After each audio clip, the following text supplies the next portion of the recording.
ప్రభునందు ప్రియమైన దేవుని బిడ్డలారా, ఆరాధనని ప్రార్థనతో ప్రారంభించుకుందాం.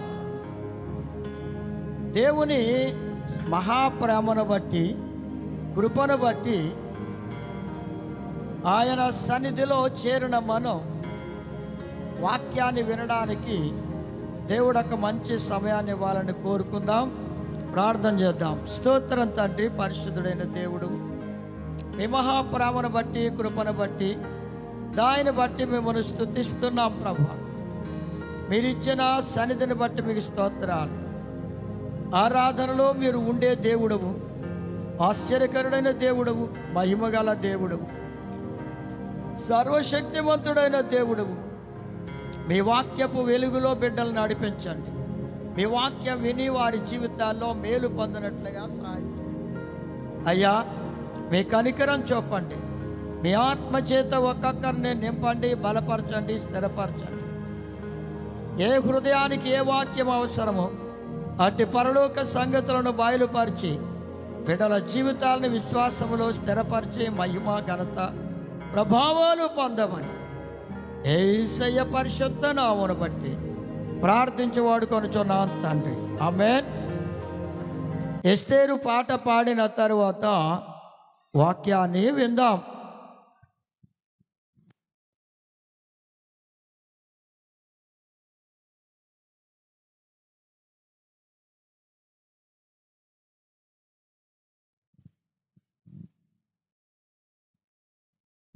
ప్రేమా పూర్ణుడా, స్నేహశీలుడా, విశ్వనాథుడా, విజయవీరుడా, ఆపత్కాలమందున సర్వలోకమందున్న దీనజనాలి దీపముగా వెలుగుచున్నవాడా, ఆరాధింతు నిన్నే లోకరక్షకుడా, ఆనందింతు నీలో జీవితాంతము. నీ కృప ఎంత ఉన్నతమో వర్ణించలేను స్వామి. నీ కృప యందు తుది వరకు నడిపించు యేసయ్యా.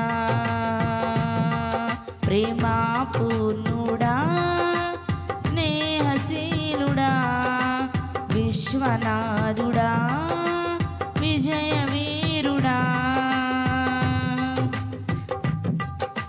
పూర్ణమై సంపూర్ణమైన నీ దివ్య చిత్తమే నీవు నన్ను నడిపే నూతనమైన జీవ మార్గము.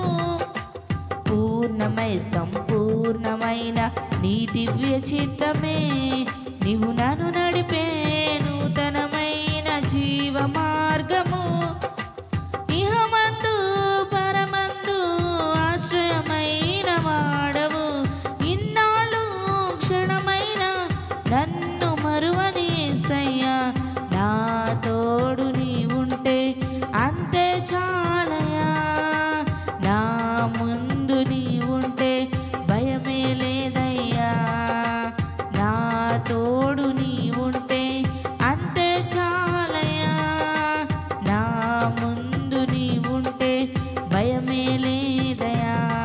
ప్రేమా పూర్ణుడా, స్నేహశీలుడా, విశ్వనాథుడా, విజయవీరుడా, ఆపత్కాలమందున సర్వలోకమందున్న దీనజనాలి దీపముగా వెలుగుచున్నవాడా, ఆరాధింతు నిన్నే లోకరక్షకుడా, ఆనందింతు నీలో జీవితాంతము. నీ కృప ఎంత ఉన్నతమో వర్ణించలేను స్వామి. నీ కృప యందు తుది వరకు నడిపించు యేసయ్యా. ప్రేమా పూర్ణుడా, స్నేహశీలుడా, విశ్వనాథుడా, విజయవీరుడా, భాగ్యమే సౌభాగ్యమే నీ దివ్య సన్నిధి. బహు విస్తారమైన నీ కృప నాపై చూపితివి. భాగ్యమే సౌభాగ్యమే నీ దివ్య సన్నిధి బహు విస్తారమైన నీ కృప నాపై చూపితివి బలమైన ఘనమైన నీ నామమందు హర్షించి భజించి కీర్తించి ఘనపరతు నిన్ను యేసయ్యా నా తోడు నీ ఉంటే అంతే చాలయా నా ముందు నీ ఉంటే భయమే లేదయా నా తోడు నీ ఉంటే అంతే చాలయా నా ముందు నీ ఉంటే భయమే లేదయా ప్రేమ పూర్ణుడా స్నేహశీలుడా విశ్వనాథుడా విజయ వీరుడా ఆపత్కాలమందున సర్వలోకమందున దీన జనాలి దీపముగా వెలుగుచున్నవాడా ఆరాధింతు నిన్నే లోకరక్షకుడా ఆనందింతు నీలో జీవితాంతము నీ కృప ఎంత ఉన్నతము వర్ణించలేను స్వామి నీ కృప ఎందు తుది వరకు నడిపించు యేసయ్యా ప్రేమ పూర్ణుడా స్నేహశీలుడా విశ్వనాథుడా విజయ వీరుడా నిత్యము ప్రతినిత్యము నీ జ్ఞాపకాలతో నా అంతరంగమందు నీవు కొలువై ఉన్నావులే నిత్యము ప్రతినిత్యము నీ జ్ఞాపకాలతో నా అంతరంగమందు నీవు కొలువై ఉన్నావులే నిర్మలమైన నీ మనసే నా అంకితం చేసావు నీతోనే జీవింప నన్ను కొనిపోయేసయ్యా నా తోడు నీ ఉంటే అంతే చాలయా నా ముందు నీ ఉంటే భయమే లేదయా నా తోడు నీ ఉంటే అంతే చాలయా నా ముందు నీ ఉంటే భయమే లేదయ్యా ప్రేమ పూర్ణుడా స్నేహశీలుడా విశ్వనాథుడా విజయ వీరుడా ఆపత్కాలమందున సర్వలోకమందున దీన జనాలి దీపముగా వెలుగుచున్నవాడా ఆరాధింతు నిన్నే లోకరక్షకుడా ఆనందింతు నీలో జీవితాంతము నీ కృప ఎంత ఉన్నతము వర్ణించలేను స్వామి నీ కృప ఎందు తుది వరకు నడిపించు యేసయ్యా నీ కృప ఎంత ఉన్నతమో వర్ణించలేను స్వామి నీ కృప ఎందు తుది వరకు నడిపించు యేసయ్యా ప్రేమ పూర్ణుడా స్నేహశీలుడా విశ్వనాథుడా విజయ వీరుడా హల్లెలూయా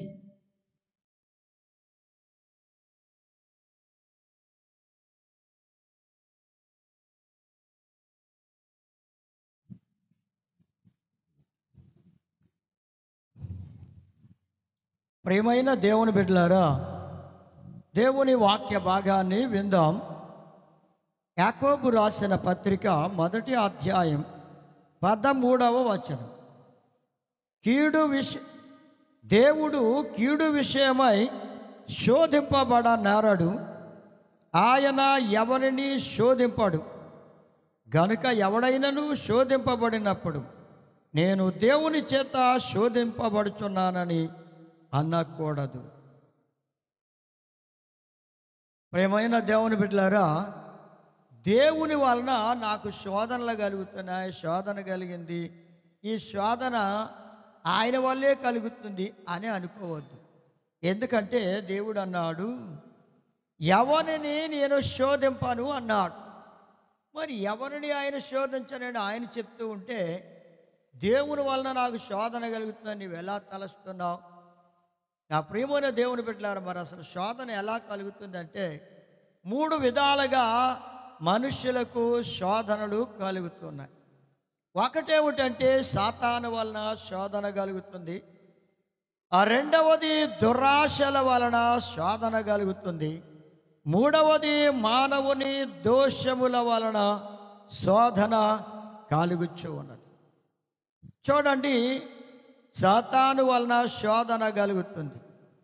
మత్తయి సువార్త 4వ అధ్యాయం 1వ వచనంలో చూస్తే సాతాను వలన శోధన కలిగింది. ఇక్కడ ఎలా కలిగిందంటే ప్రభు అయిన యేసుక్రీస్తు వారు అప్పటికి 40 రోజులు ఉపవాసం ఉండి ఆయన ప్రార్థన చేశారు. ఉపవాసం ఉన్న తర్వాత ఆయన దగ్గరికి అపవాది వచ్చి ఆయన్ని శోధించడానికి అరణ్యానికి తీసుకుని వెళ్ళిపోయింది. ఆత్మ వలన అరణ్యానికి ఆయన తీసుకుని పోబడితే అపవాది ఆయన్ని శోధిస్తుంది. ఎలా శోధిస్తుందంటే మత్తయి సువార్త 4వ అధ్యాయం 3-4 వచనాలు ఆయనతో అంటుంది, ఆకలిగొని ఉన్నావు కదా యేసయ్య, ఈ ఎదురుగా కనబడుతున్న రాళ్లను చూడు, ఈ రాళ్ళన్నిటినీ రొట్టెలుగా మార్చుకొని నీ ఆకలి తీర్చుకోవచ్చు కదా అంది. అయితే ప్రభు ఏమన్నాడంటే, ఆ రొట్టె వలన కాదు కానీ దేవుని నోట నుండి వచ్చు ప్రతి మాట వలన మనుష్యుడు జీవిస్తాడు అన్నాడు ప్రభు. అంటే ఆ రొట్టె ఒక రోజు తినకపోయినా, లేకపోతే 2 రోజులు తినకపోయినా, సంవత్సరం తినకపోయినా బ్రతుకుతాడా అంటే సంవత్సరం తినకపోతే శరీరం జీవించి ఉండదు. కానీ ఒక 40 రోజుల వరకు మనిషి ఆ రొట్టె తినకపోయినా జీవిస్తాడు. ఎందుకంటే ప్రభు ఆయన మానవ శరీర ఆకారంలో ఉన్నారు. 40 రోజులు ఆయన భోజనం చేయలేదు, అయినా ఆయన జీవించి ఉన్నాడు. కనుక 40 రోజులు జీవించడానికి ఇబ్బంది ఏమీ లేదని కనబడుతుంది. అయితే ఆయన చక్కని మాట చెప్పాడు, మనుష్యుడు రొట్టె వలన కాదు కానీ దేవుని నోట నుండి వచ్చే మాట వలన జీవిస్తాడు అని చెప్పగానే అది సిగ్గుపడుతుంది సాతాను. మరలా ఏం చేస్తుందంటే దేవాలయం యొక్క శిఖరం మీదకి తీసుకొని వెళ్ళి ప్రభుని ఇక్కడ నుండి కిందకు దుముకు, దేవదూతల్ని దేవుడు పంపిస్తాడు, నీకు రాయి కూడా తగలకుండా కాపాడుతాడు అని అంటుంది. అయితే ప్రియమైన దేవుని బిడ్డలారా, దేవాలయ శిఖరాన్ని నుంచి కిందకు దూకవలసినంతటి అవసరం ఏమీ లేదు. కానీ అది ఏముంటుంది, సాతాను నీవు దూకు, దేవదూతల్ని ప్రభు పంపిస్తాడు, నీకు రాయి కూడా తగలకుండా కాపాడుతాడు అని చెప్తుంది. ప్రభు అన్నాడు, ప్రభువుని శోధింపవలదని ఉంది కదా, నీవెందుకు శోధిస్తున్నావు అని దానితో ప్రభు మాట్లాడుతాడు. ఆ తర్వాత చూడండి, ప్రేమోన దేవుని బిడ్డల ఎత్తైన కొండ మీదకి తీసుకుని వెళ్ళి ఈ లోకములో ఉన్న మహిమలన్నీ, లోక మహిమలన్నీ చూపించి ఎలా ఉందో చూసావు కదా, ఇప్పుడు నీవు ఈ లోక మహిమలన్నీ నీకు కావాలంటే నీకు నేను ఇస్తాను, నీవు నాకు మొక్కు అంది. ప్రభు అన్నాడు, నీ దేవుడైన యెహోవాకే, నీ దేవునికే మొక్కమని దేవుని వాక్యములో ఉంది, నీకు తెలియదా? ఆయనకే మొక్కి ఆయన్నే సేవించాలి, నీ ప్రభువుకి మొక్కి ఆయన సేవించాలని ఉందని చెప్పగానే అది సిగ్గుపడి ఆయన్ని వదిలిపెట్టి వెళ్ళిపోతుంది. ప్రభువు సాతాను శోధన జయించాడు. అంటే సాతాను శోధన ఆయన జయించారు, మనకు కూడా మాదిరి చూపించారు ప్రభు.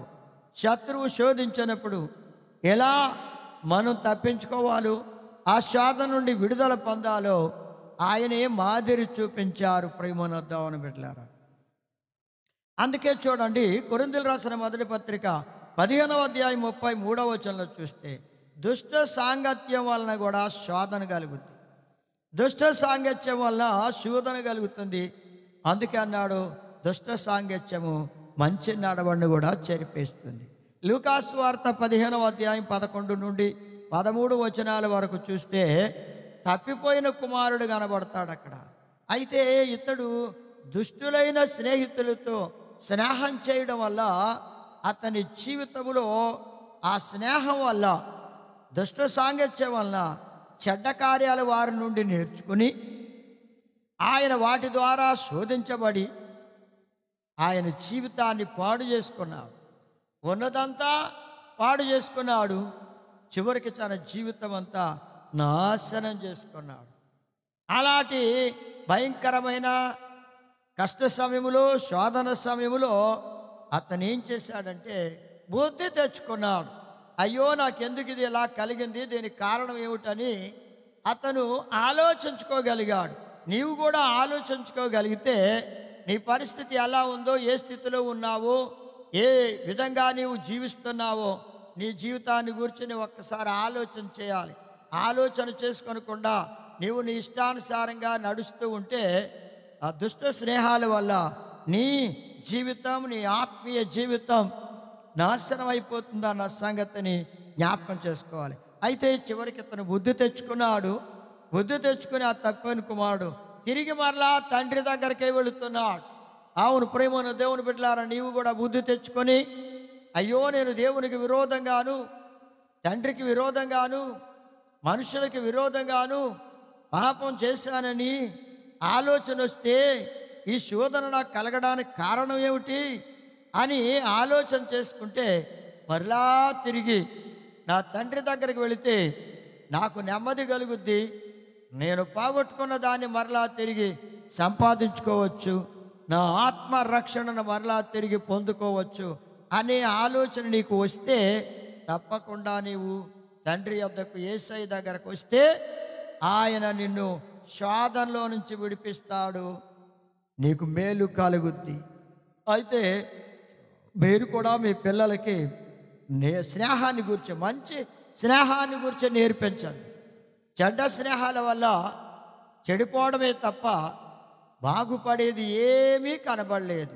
కారణం తప్పాను కుమారుడు ఎలా తప్పిపోయాడో అన్న సంగతిని మనం చూచాం. అందుకే ప్రియమైన దేవుని బిడ్డలారా, మనుషుల వలన, క్రైస్తవుల వలన కూడా శోధనలు కలుగుతూ ఉంటాయి.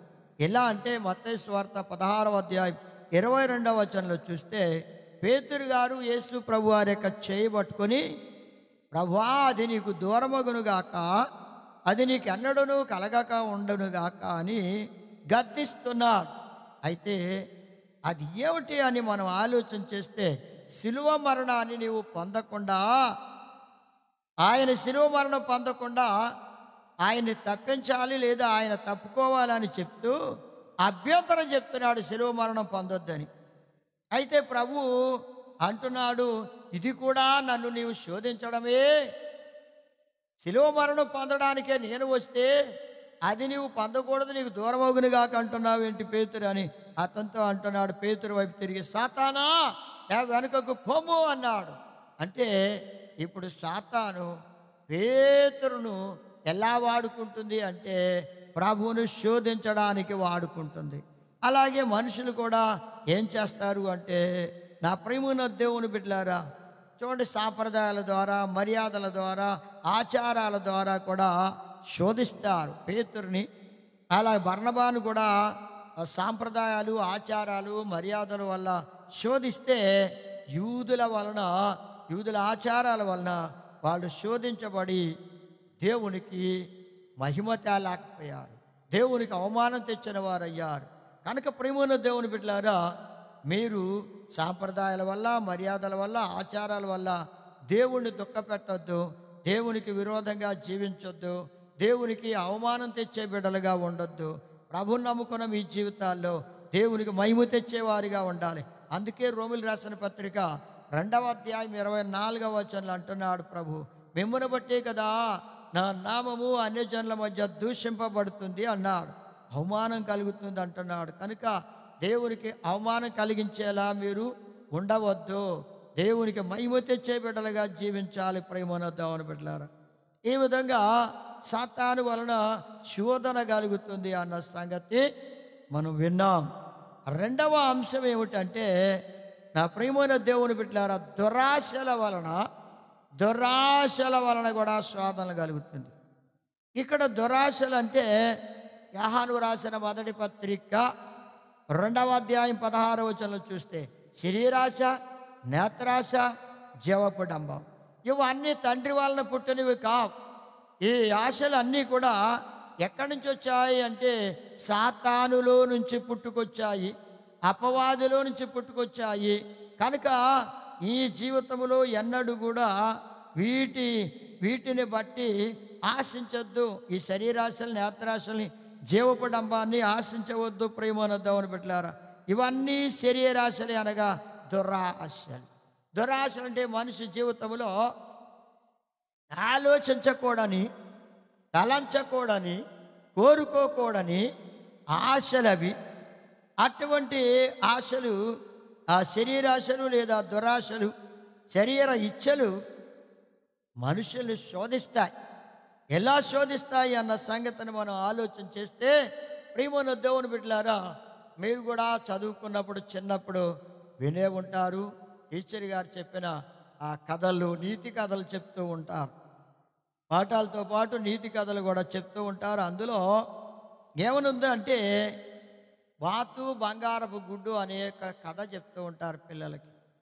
ఆ రైతు లేకపోతే ఆ బాతును కలిగిన వ్యక్తి రోజు బాతు ఒక గుడ్డు పెడుతుంటే దాన్ని పట్టుకొని వెళ్ళి ఆ టౌన్కి వెళ్ళి పట్టుకొని వెళ్ళి దాన్ని అమ్మి ఆయన సరుకులు తెచ్చుకొని జీవనం గడుపుతున్నాడు. కానీ ఒక రోజున అతనికి ఎలాంటి ఆశలు కలిగినాయి అంటే దురాశ అంటారు. ఎందుకు దురాశ అంటున్నా? దానిలో ఉన్న గుడ్లన్నీ ఒకేసారి తీసుకోవచ్చు, ఇక టౌన్కి వెళ్ళక్కర్లేదు, హాయిగా ఇంటి దగ్గర కూర్చొని సుఖంగా బతికేయచ్చు అనుకుంటున్నాడు. రోజు వెళ్ళక్కర్లేదు అని అతను కోరుకుని ఆ బాతుని కోసి గుడ్లు వెతికితే ఆ ఒక్కరోజుకున్న గుడ్డు మాత్రమే ఉంది తప్ప ఇంకా గుడ్లేవి తయారైన గుడ్లు లేవు. ఇక ఎందుకు పనికొస్తాయి?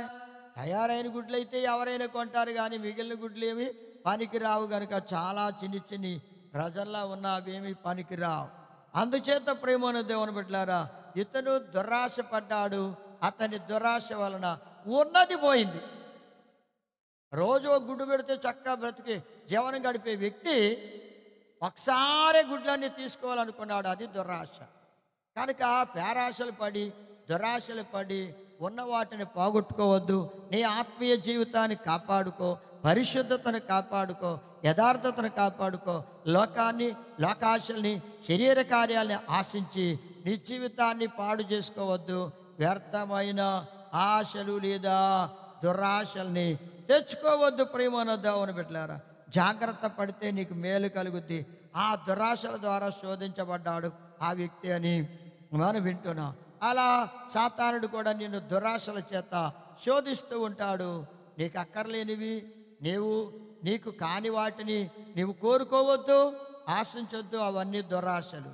వాటి వల్ల నీకు మేలేమీ కలగదు, నష్టమే, నాశనమే తప్ప మేలు లేదు. అందుకని ప్రేమన్న దేవుని బిడ్డలారా, ఉన్నదానితో సంతోషపడు, దేవుడిచ్చిన దానితో సంతోషపడి తృప్తిగా జీవించు. ఆ ఉన్నదాంతో తృప్తిపడు, అంతే తప్ప లేని దానికోసం ఎగబడొద్దు, లేని దానికోసం ఆశపడొద్దు. ఎవరికో ఏదో ఎక్కువ ఉందని, నాకు కూడా అలా ఎందుకు లేదని వారిది నీవు కోరుకోవద్దు. ఎందుకంటే ప్రేమన్న దేవుని బిడ్డలారా, దేవుడు నీకు ఏది ఇస్తే దాంతోనే నీవు తృప్తి పడాలి తప్ప నీకు అక్కర్లేనిది, నీది కాని దానిని కోరుకొని దురాశల వల్ల నష్టపోవద్దు. అయితే చూడండి, మూడవ అంశం ఏమిటంటే ప్రేమన్న దేవుని బిడ్డలారా, మానవుని యొక్క దోషాలు లేదా పాపముల వలన శోధించబడుతూ ఉన్నాడు మనుషుడు. నెహెమ్యా గ్రంథం 13వ అధ్యాయము 26వ వచనంలో చూస్తే ఇక్కడ పాపముల ద్వారా శోధించబడ్డం అంటే ఇక్కడ లైంగిక సంబంధమైన శోధన ద్వారా సొలొమోను మహారాజు శోధించబడి పాపం చేశాడు. అంటే నా ప్రియమైన దేవుని బిడ్డలారా, అతను చేసిన దోషాలను బట్టి అతడు అనేక మందిని భార్యలుగా చేసుకొని వారి మాట విని దేవునికి విరోధమైన కార్యాలు, చేయకూడని కార్యాలు, తగని పనులు చేసి దేవుణ్ణి దుఃఖపెట్టి ఆయనకి విరోధమైన పనులు చేశాడు గనక ఆ కార్యాల వల్ల, ఆ లైంగిక సంబంధమైన కార్యాల వల్ల అతను దేవుణ్ణి మరి ఎంతో దుఃఖపెట్టాడు. దేవునికి విరోధంగా పాపం చేశాడు. అతని పాపం వల్ల, అతని దోషాల వల్ల అతను శోధించబడి అతని కలిగిన ఫలితం ఏమిటంటే ఆయనకున్న రాజ్యం 2 భాగాలుగా అయిపోయింది. 2 ముక్కలు అయిపోయి అంత భయంకరమైన పరిస్థితికి తెచ్చిపెట్టుకున్నాడు. అతని దోషాలే, అతని పాపాలే అతని రాజ్యం 2 ముక్కలు అవడానికి కారణం. అంటే ఏ విధంగా శోధించబడ్డాడో చూడండి. అతని దోషాల వల్ల, పాపం వల్ల శోధించబడ్డాడు. రాజ్యం అంతటా ఇశ్రాయేలీయులు లేదా యూదులు అని చెప్పబడుతున్న వారందరూ కలిసి ఉండవలసిన రాజ్యాన్ని, 12 గోత్రాలు కలిసి ఉండవలసిన రాజ్యాన్ని 2 ముక్కలుగా చేసుకునే పరిస్థితికి తెచ్చుకున్నాడు. అది అతని కుమారుడి కాలంలో జరిగిపోయింది. ప్రేమనొద్దామని పెట్టారు. ఇది చాలా భయంకరమైన పరిస్థితులు. అతని పాపాలే, అతని దోషాలే అతనికి, అతని పిల్లలకి నష్టం, పిల్లలకి ఆ దోషం.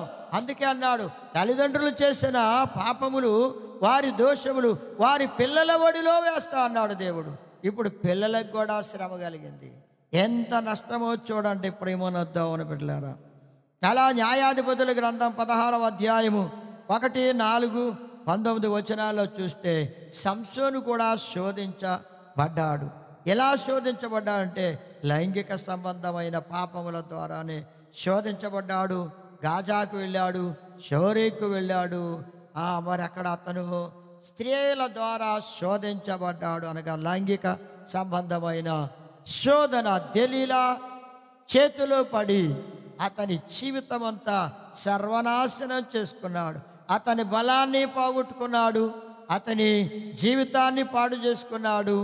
చివరికి చచ్చిపోవాలనే అంతటి విసిగిపోయాడు. అలాంటి పరిస్థితికి దిగజారిపోయాడు. ప్రేమనొద్దామని బిడ్డలారా, ఆ లైంగిక సంబంధమైన ఆ పరిస్థితిని విడిచిపెట్టలేక శోధించబడుతూ తన ప్రాణాన్ని పాడు చేసుకుని తన ప్రాణానికి నష్టం కలగజేసుకున్నాడు. ప్రేమనొద్దామని బిడ్డలారా, అందుచేత నీ జీవితంలో ఒక్కసారి ఆలోచన చేయి.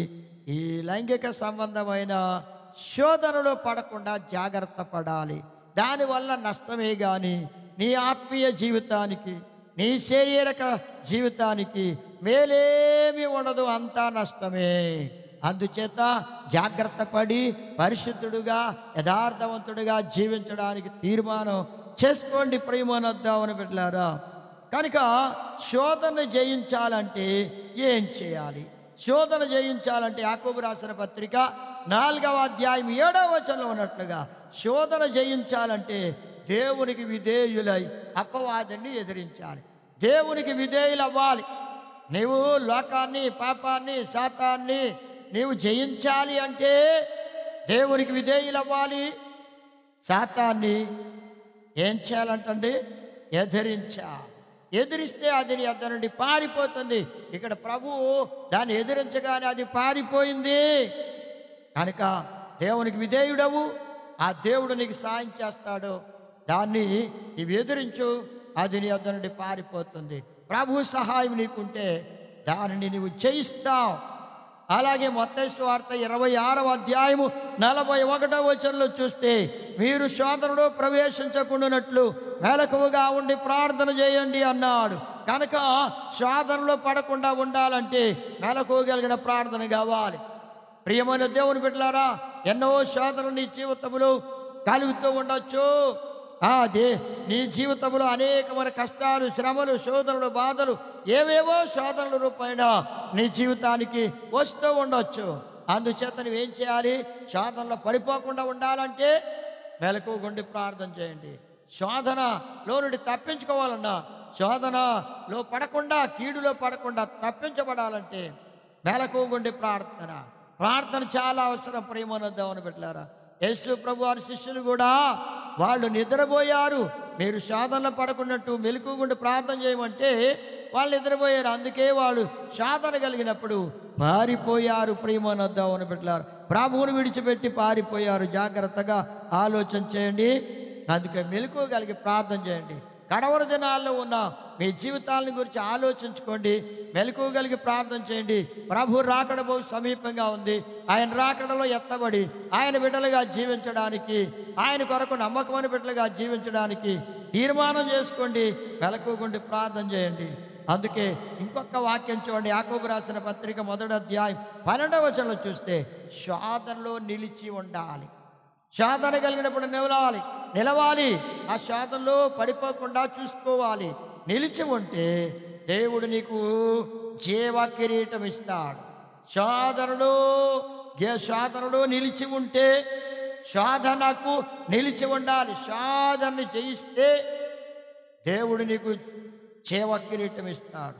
అట్టి జీవ కిరీటం పొందడానికి ప్రేమను దేవుని బిడ్డలారా, దేవుని వలన నీవు శోధించబడవని గుర్తించి ఆయన ద్వారా నీవు శోధనని, శ్రమలని జయించగలుగుతావు అని గ్రహించి జీవ కిరీటాన్ని పొందడానికి సిద్ధపడు. ప్రేమను దేవుని బిడ్డలారా, నీవు శోధించబడ్డావంటే సాతాను వలన, రెండవది దురాశల వలన, మూడవది మానవుని యొక్క పాపముల వలన, దోషముల వలన. కనుక ఏ విధంగా నీవు శోధించబడుతున్నావు జ్ఞాపం చేసుకొని జాగ్రత్త పడి దేవుని చిత్తానుసారంగా జీవించడానికి దేవుడు తన కృప మీకు అనుగ్రహించును గాక. ఆమేన్. ప్రార్థన చేద్దామండి. స్తోత్రము నాయన, పరిశుద్ధుడైన దేవుడవు, ప్రేమస్వరూపి అయిన దేవుడవు నాయన, ఒక్కొక్క ఆత్మను బలపరచండి, స్థిరపరచండి. విన్న వాక్యం వారి జీవితాల్లో ఫలింపచేయండి. ఆత్మానుసారమైన జీవితాలు దయచేయండి. శోధన సాతాను వలన, అలాగే నా ప్రభువా మీకు స్తోత్రాలు చెల్లిస్తున్నా. సాతాను సాతాను వల్ల కలుగుతుందని, దురాశల వల్ల కలుగుతుందని, మానవుని పాపం వల్ల కలుగుతుందని గుర్తించి జాగ్రత్త పడి శోధన జయించడానికి మెలకువగుండి ప్రార్థన చేసే బిడ్డలుగా ఒక్కొక్కరిని సిద్ధం చేసి మహిమ, ఘనత, ప్రభావాలు పొందమని యేసయ్య పరిశుద్ధ నామమును బట్టి ప్రార్థించబడి కొనుచున్నాం తండ్రి. ఆమేన్. మన తండ్రి అయిన దేవుని ప్రేమ, ప్రభు అయిన యేసుక్రీస్తు వారి కృప, పరిశుద్ధాత్మ సహవాసం బిడ్డలందరికీ సదాకాలం తోడై నడిపించును గాక. ఆమేన్.